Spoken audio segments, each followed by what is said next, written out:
The Tom Woods Show, episode 2121. Prepare to set fire to the index card of allowable opinion. Your daily dose of liberty education starts here. The Tom Woods Show. Hey folks, if you've decided it's best not to have your kids educated by people who have declared war on you, then consider the self-taught Ron Paul curriculum. Instructors like me will give your kids an unfair advantage and an education you and I could only have dreamed of. But make sure you join through my link, because only there do you get my $160 worth of free bonuses. My link is ronpaulhomeschool.com. Hey everybody, Tom Woods here. I am delighted to welcome you to Eric July Week on the Tom Woods Show. Eric July now enters that elite class of people who can say that they've had a week's worth of episodes devoted to them on the Tom Woods Show. Eric has so many areas we could talk about because he is knowledgeable about and accomplished in so many things. So let's just start with libertarianism. Eric has his own program, For Canon's Sake. He's got a gig over on The Blaze, where Glenn Beck just lets Eric say whatever the heck he wants, and he reaches a wide new audience by doing so, and I couldn't be happier for him. On tomorrow's program, he's going to talk about a major initiative he has going this very year. If you follow Eric closely, you already know what that is. But Eric is really a pioneer in a number of areas. I mean, as I say, we're going to talk about one of those things tomorrow. But of course, on top of everything else Eric does, he is also a musician. He is the front man for the metal band Backwards, and their album Veracity hit number 5 on Billboard's hard rock charts. And we're going to talk about any forthcoming material from Backwards.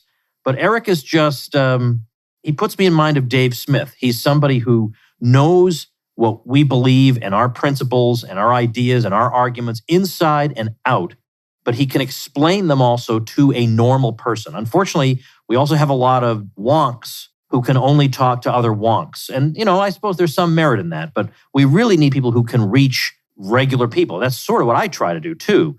Eric is really good at that, just as Dave Smith is. I think Dave's one of our great communicators. Eric is also doing a tremendous job getting our ideas out there. And he does so in a way that's punchy and funny and engaging so that you can't resist following him. So I hope you guys will do that after you hear him this week, if you haven't already. His website, ericdjuly.com. Eric, welcome to Eric July Week. What's going on, Tom? I appreciate you having me here again. Well, I am going to have you over and over again as a guest this week. It's your own week. You've gotten your own week. It's an elite club. I know. Only a few belong to, Eric. I know, man. It's probably way more than what I deserve for sure.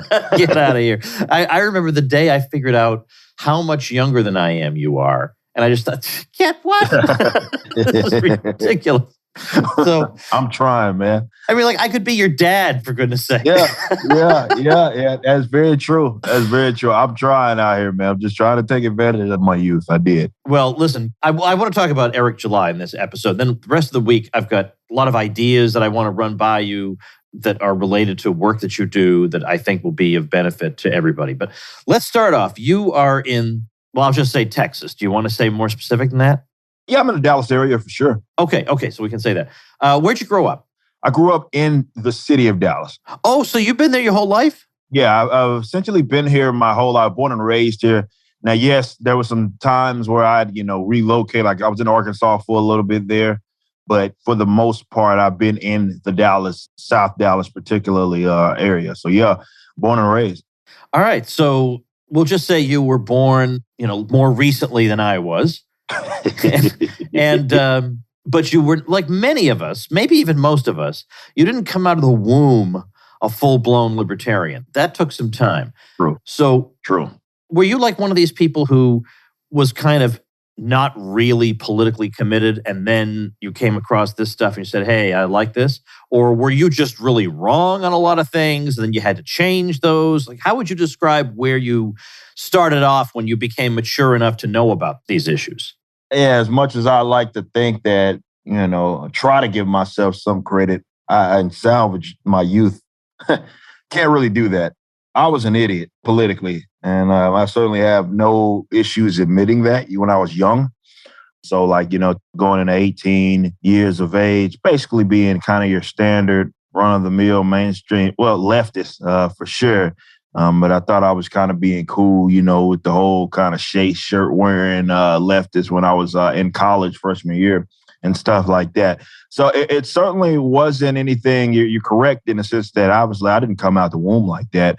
I was actually on a different side of the spectrum, but a lot of that had to do with kind of upbringing, being, on some edgy stuff as well, fist in the air kind of thing. And then learn about the subject of economics and just really kind of dove into that. And of course, it changed my life having better understood the concept of economics, and certainly not what they teach you collegiately. Oh, all right. Yeah. Okay. Back up, because this is really what I want to get into. I assume you saw that picture of Mike Tyson holding Thomas Sowell's book, Basic Economics? I did see that. I absolutely did. I thought that was fake. I think that can't be. Nobody walks around. Even I don't walk around with a Thomas Sowell book visible. Right. And here he is, and it's absolutely real. Yeah. Who's going to say anything to him? Then who's going to say anything to him? So you read Walter Williams and Thomas Sowell, you told Correct. me, but these are not the kind of books that you just come across at random. I mean, who put them in your hands? No, it was one of those things where I was young and I was looking up. I remember looking up, I want to know about some Black kind of economists, right? Like, basic Google searches and stuff like that. And again, thank God I stumbled across both of those roughly at this. It was more Walter first, but thank God I stumbled across both of them because, this is the rabbit hole of Googles of the world, YouTubes, and, you have videos of these guys, particularly like Sowell and stuff he was doing with Friedman, and he's debates that he was having. These were life altering for me. And I know that may sound a little dramatic, but that's actually what it was. To hear some man be able to easily break down some of these concepts that I thought were complex, but they certainly weren't as. That seemed to be the job of the academics to attempt to make this far more complex than what this was. But stumbling across both of those and reading stuff like State Against Blacks and, you mentioned Basic Economics, and becoming more knowledgeable during that time was certainly life-altering. And I'm not dramatizing the event. It was like stumbling across that information and getting it really shattered my worldview, but certainly for the better. Let me take a quick diversion here and ask, who do you think, if anybody, is following in their footsteps today? I mean, of course, Walter Williams is deceased now. Yes. And Sowell is in his 80s. Mm-hmm. Are there other Black scholars doing work like theirs of a similar quality that you can say, well, their legacy is being carried on, as far as you know? I hate to say it, but I don't really think so. I think a lot of stuff they did is being more so carried by a lot of people culturally. They're less academic, less in the scholarly sense. I had the blessing of being a part of Thomas Sowell's documentary. And, that meant a lot to me, certainly. But, the whole approach was, well, here's this guy, he's in the music realm and he's doing all these other things, who has gained so much influence from the likes of Thomas Sowell. And I think that's where a lot of that stems from. And obviously, I'm probably one of the, if not the biggest fan of the both of them, certainly, but I'm not a scholar by any means. So as long as the torch is getting carried is the way that I see it, these are two just genius men. And just for me to be able to be in a position of any sort of influence where I can say, hey, or someone asks me, hey, what led you to this line of thinking? Or is there some particular work that you would advise me to look at to kind of better understand how you came to your line of thinking? And I could point to them. I guess that's basically what we're going to end up having to do. However, as this catches on more, I think that can also be said for other scholars that are going to be, let's say, influencing future generations, as I think it's just going to show itself and manifest itself in ways outside of the academics and outside of being just purely scholarly, because of just the way the world kind of is now. So you're going to see that influence manifest itself in other ways.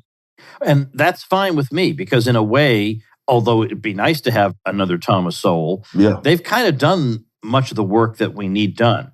And now we get to the stage where it permeates the culture beyond just the academic realm. And that's where the left really shines, is that they don't keep their ideas confined to the academic realm. It penetrates the culture in various ways. And of course, we need to do that as well. I watched that Sowell documentary that you were in. And as I recall, I didn't know you were going to be in it. And then if there's Eric July, I know that guy.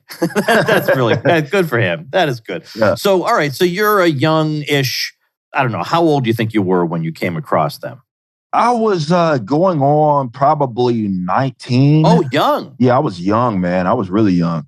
Okay. So as a 19-year-old man, what was the basic idea or a couple of ideas that you walked away with from them that you hadn't thought of or believed in before? It was really, I want to say almost everything, particularly like Walter Williams had this whole state against blacks thing where, you know, he had the book and then you had that little long form kind of segment deal that he did. And he was even talking about these subjects and like the black experience and how like the government being involved, even in something as simple as minimum wage, right? Every young person thinks minimum wage should be higher than what it is right now. And hearing Walter talk about this and be like, you know, hey, you have a lot of these people, black people living in areas where they're not going to get virtually anything, you know, out of these rotten school systems. The one place that they can get some sort of useful experience and skills is the workplace. And what the minimum wage has done is essentially priced them completely out of the market. And the workplace allowed them to put themselves, despite these rotten schools, in a position to learn something.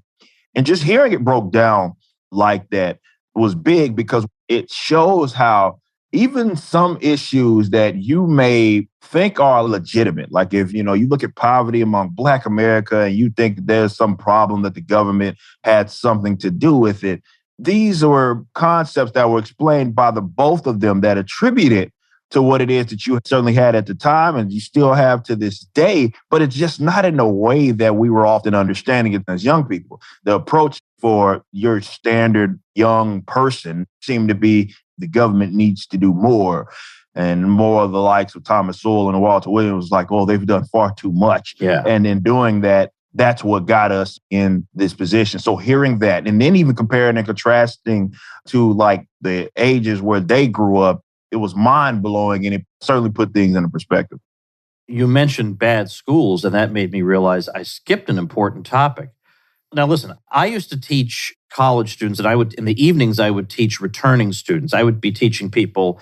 I started as a professor when I was 27, and I would be teaching people who were 40, 45, 50, sometimes even older, people going back to school, and they would be top-notch students. And they would say, when I was in school the first time, I was a total screw-up, and I was a troublemaker, I didn't pay attention, and now that I'm old enough and mature enough, I can appreciate it. And say, oh, okay. Right. I'd say there's no shame in that, all right?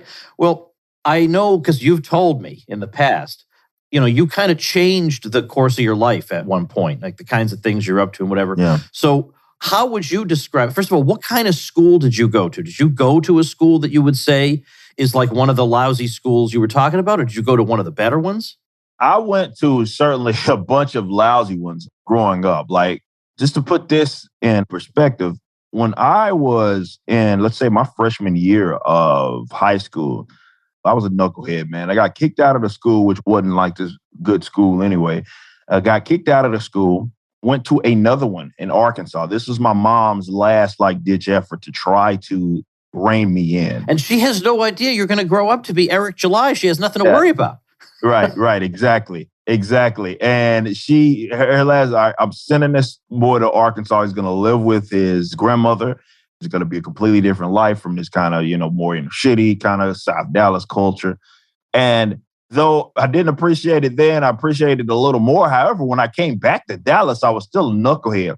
And so, you know, I tell people this all the time, like the school that I graduated from was a decent, I'm not going to say as decent as a public school could get because it still sucked, right? But it was better than the one that I had went to and I was supposed to go through. I was driving, and I can say this now, it doesn't matter. I was driving from the school that I graduated from, not from the schools that I went to growing up, but the school that I graduated from was in a city that was like 25 minutes away from where it was that I lived. Basically, yeah, about half an hour away from where it was that I lived because my mother had finessed addresses and did all this stuff to try to get me to go to a much better school as opposed to the ones that were in South Dallas where we were living. So the one that I graduated from was decent. All the ones up until then were certainly not. And what it does is even when you look at the schools, for example, the one that I graduated from, and just the atmosphere that it kind of cultivated, like, this is why you had so many people that were on either side of the aisle. You had some people come out completely fine, and then you had guys that came out like me, just a knucklehead. Thank God I was an athlete, because that was my second ticket right there. More than what I certainly deserved. But that was, again, getting me out of this area, going to another place because I was on track and field scholarship. But yeah, most of the schools that I went to were certainly rotten. Even the one that I graduated from wasn't that good. It just happened to be, I guess it was the least rotten that I went to. Let's just say that. You said earlier that you're not a scholar, and Dave Smith always says the same thing. And by the way, John Stossel says the same thing. Yeah. He says, I'm a journalist and I just report. I'm not the academics who are doing the studies. Well, okay, first of all, I've lived through 2 years of academics doing quote unquote studies. I think I'll take normal people over them any day of the week, right? But Dave says this, and yet I think Dave is a tremendously gifted communicator, and he knows the stuff inside and out. And I feel like in that way, you guys are very similar, that you know our stuff inside and out. I can be 100% sure that if some issue comes up, you are going to evaluate it correctly according to our principles, because you just know them cold. Because here's something that it's kind of like the principles of unschooling, where they say the children will do the things that they are drawn to, and they're not going to sit around and, as long as you keep an eye on them, they're not going to play video games all day if they have real passions in life. Right. And you have multiple passions, but certainly one of them has been libertarian ideas. And you must have thrown yourself into that at some point beyond Soul and Williams, because as I say, I tune in and listen to you, and I'm just nodding my head the whole time. Yeah. Eric looks at this exactly the same way I do. Yeah, that's true. I mean, it sent me down a rabbit hole, and I say this all the time. I mean, it's just Walter and Soul, that turned into me wanting to know about the different kind of schools of thought, looking into more Chicago, and then, going full Rothbard and Austrian was the kind of other route that I went. So it was certainly, I picked up so much information, and it was basically on my, so this wasn't stuff that they were teaching me. I mean, you don't learn this type of stuff. I mean, unless you're lucky to get someone, maybe some fellow from the Mises Institute that happens to be a part of academia, and he's a professor. So this was entirely self-guided study on your part? Yeah, because I mean, the economics, for example, that they teach in college is not, or where I was nonsense anyway. Yeah, it's Keynesianism, so it's not like it was worth a damn. So it was more self-studied. It was more of, I wanted to learn more, and I wanted to become more knowledgeable, and I discovered this cool thing and these cool concepts and cool principles that were something that I wanted to value, and that in itself incentivized me to learn more about it. Hey, everybody, let's take just a minute to remind you that there are so many things that people can struggle with, like anxiety and depression and stress and relationship issues, and they afflict us for so long and so regularly that we come to assume that this is just part of life, that there's nothing we can do about this. This is just our fate. In fact, we're so caught in it that the very question of whether it could be avoided, whether there's anything that could be done about it, sometimes doesn't even cross our minds. Well, Woods is here to tell you that there is help in the form of our sponsor, BetterHelp. BetterHelp will figure out exactly what it is you need, match you up with a licensed professional therapist who specializes in what you need. It's convenient, professional, and affordable. You can check out the ton of testimonials on their website. And by the way, just in case they don't fix you up with your perfect therapeutic match, they'll get you another one. So many people have been using BetterHelp that they're recruiting additional counselors in all 50 states. I want you to start living a happier life today. As a listener, you'll get 10% off your first month by visiting betterhelp.com/woods. Join over 1 million people taking charge of their mental health. Again, that's BetterHelp, HELP.com/woods. How'd you get into music? Man, growing up in a church, that was obviously my first exposure to just music overall. My mother was very active in the church. She was the one, I may have not appreciated it at the time, but, I made sure that I was going to choir practice and doing all of that. Eric July was in the choir? Yeah, I was in the choir. Man, right? okay. I was in the choir, certainly growing up as a youngster, and thank God she did that. Between that and, I remember my mother, this is probably 98, right? And she had this Lauryn Hill, Miseducation. That was her album. I think that it went diamond at the time. I remember her having that tape and remember me listening to that. And I thought it was the coolest thing in the world because you had this chick who was rapping and she was singing, and she was having mixed like some of the gospel influences in there. And I thought it was the coolest thing that I had ever heard, obviously, up until that point in my young life. But that certainly was what did it. Like, I was like, okay, I want to do music. I remember hearing that Lauryn Hill Miseducation album, and it was just more the exploration. You know, people ask me because I've done multiple genres, and then you hear something like Backwards, which is kind of this mesh of metal and all these other concepts. I had to grow into that because let's just say definitely where I was from, I don't think anybody would have heard me or wanted to listen to me scream my head off as an artist. So I was rapping and doing stuff like that. It wasn't until I was in college where I actually started to pursue these other interests. So, that's how I got into music. And then that's how it turned into what it turned into now. And to be fair, I think my mother deserves some of that credit, not just with her listening to Lauryn Hill and me wanting to listen to that tape. A lot of it was that I had been exposed to a lot of different kind of genres, her era of music, and other stuff, which just had me so intrigued by music. You've had some commercial and chart success with Backwards, but now you've got this regular gig at the Blaze that keeps you busy. So is Backwards still a going thing? And would you ever be in a position to tour again? Absolutely. That is something that, this year I would like to get back on it. Definitely because we have, probably it's hard to believe, but we're in a better financial situation now than we were when we first came out. I want to be able to get back on that. The guys want to get back on that. It's just that we're all living comfortably and we want to make it right. So, we have all this stuff that I'm doing right now that's on the verge of being launched. And once that's kind of smooth sailing, we're back. Like we're going to be officially back. Like we recorded so much music already and we're just I just really can't wait. But yeah, we'll be back on the road soon enough. Had you recorded actually a bunch of new stuff before the whole COVID thing hit and you've just been hanging on to it rather than release it with not being able to tour? Funny enough, we were on the verge of announcing the next album like the month the COVID stuff happened. Oh, so it changed everything. And I know some people hear that and they're like, wow, so we were about to get new music and it's been a couple of years now, we haven't gotten it. That's true. It was just such thank God we didn't release that album, man, and wouldn't have been able to get on the road, at least in a capacity that we certainly wanted to. But yeah, we were about to. Our album, for the most part, is done. The next album. Now we're going to probably clean some stuff up for sure going into it now. But yeah, we had recorded it. It was basically done and we were going to announce it. And yeah, man, that the COVID situation hit. And it certainly wasn't because we wouldn't have been willing to get on the road and do our thing. We just knew that it would have basically been illegal for us to do it in some cases. So it was tough. And I'm glad we didn't, though, in retrospect, didn't release it. Last week, I had a chance to see All That Remains, which, of course, is nice. Headed up by our mutual friend, Phil Labonte.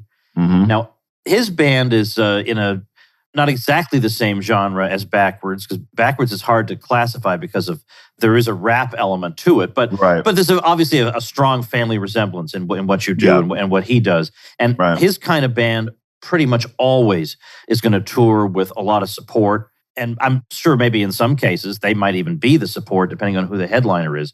And so I assume that's how you guys tour. Do you have a management company that reaches out to other bands and says, hey, you want to tour with us? Well, how does it work?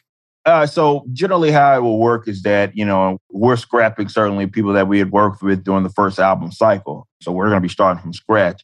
But yeah, generally how it worked, you'd have a manager and you also have a booking agent. And the booking agent would be, and often a lot of these booking agencies are connected and whatnot, and they're going to figure out what tour is going to be available to you, what the guarantee is going to be, what it's going to look like. So yeah, and usually your manager is going to help find your booking agent. But that's almost always how it works, certainly in our genre and stuff. So you're certainly correct that there's a lot of influence. Or rather, we kind of float around the same crowd, me and Phil's band, because he's in a metalcore band after all. And that's kind of the type of metal that we're, I guess, closest resembled to in terms of our influence, because we all came from the metalcore kind of side of things. So that's kind of the approach. It differs a little bit depending on where a lot of these people are, but for the most part, that's generally how it's going to go. All right, last thing I want to ask you for this episode is, How did you get this gig at the Blaze? And just describe to people, what do you do over there? I don't know if people remember. This was right around the time Backwards was taking off. It was basically the same year. It was more 2015, around that time, maybe 2014. I can't remember. But I did a interview with Tucker Carlson. This was before he had his own show. This was back when he did Fox and Friends. I was talking about minimum wage and all of that. And that in itself kind of put me on the radar of a lot of people doing that. And Dana Loesch, I always give her credit. Big shout out to her. Though she's not with Blaze anymore, she was my introduction. She was the first thing that I did over at Blaze around that time when she had her own show. And again, this was like 7, 8 years ago. That kind of started the relationship with them as, I do Dana's show a lot. And then every now and then I would, that turned into other people's show. Yeah, like Doc Thompson, rest in peace, who had his show over Blaze. And I would do his. And then that kind of going into a few years ago, basically, it got to a point, they had just had that. Well, actually, no, that was before. That was before the CRT merger that was about to happen. But, it was one of those things where we wanted to have something formal. So I sit down with the president and the CEO, and we chatted. And it was like, hey, they were so interested, like, hey, how do we make it work to where you're more efficient? Not when you just, you come in sparingly and it's, whenever you can type of situation. How can we make this kind of mutually beneficial? Because anytime we have you on any of our shows, it gets a lot of people thinking and people get very interactive. How do we make something happen? And that's how it turned into what I do now, which is basically more of a video contribution. So you'll see me show up on various shows. Those are really my obligations, just showing up various shows, filling in for ex-host or whatever is kind of what I do on the day-to-day. And of course, it certainly benefits me in many different ways. And more importantly, it's exposed me to an audience of people that otherwise would have never heard this message. Yeah, that is the key thing. Absolutely. Yeah. Absolutely. So over the course of this week, we'll talk about that part of it a little bit more. If people want to start following you, what would be the one link that would be best for them to go to? I would say ericdjuly.com. It has everything me on there, in addition to ways you can support in the various things that I'm doing. So I would say ericdjuly.com. You can get social media and all that from there as well. And that's how you can keep up. All right. And you use the same company I use for your web design. When I saw what they designed for you, I said, I got to get my homepage redone. This thing is unbelievable. I just love it. I just love how you do so many things, and yet somehow that homepage is totally uncluttered and just beautiful looking. So, just check it out just for the aesthetics of it, everybody. ericdjuly.com. All right. Thanks, Eric. We'll talk tomorrow. All right. Sounds good. All right, everybody, that's going to do it for today. Tomorrow, we're going to talk about the big thing Eric has going, and it has to do with culture, because it is nice. I'm an academic. I have nothing against academics. I've written some scholarly books, and they have their place, but we are getting killed in other areas of life, and Eric is doing his part, let's just say. So we're going to talk about that tomorrow. Can't wait for it. See you then. Become a smarter libertarian in just 30 minutes a day. Visit TomWoods.com to subscribe to the show for free, and we'll see you next time. Like the sound of The Tom Woods Show? My audio production is provided by Podsworth Media. Check them out at podsworth.com.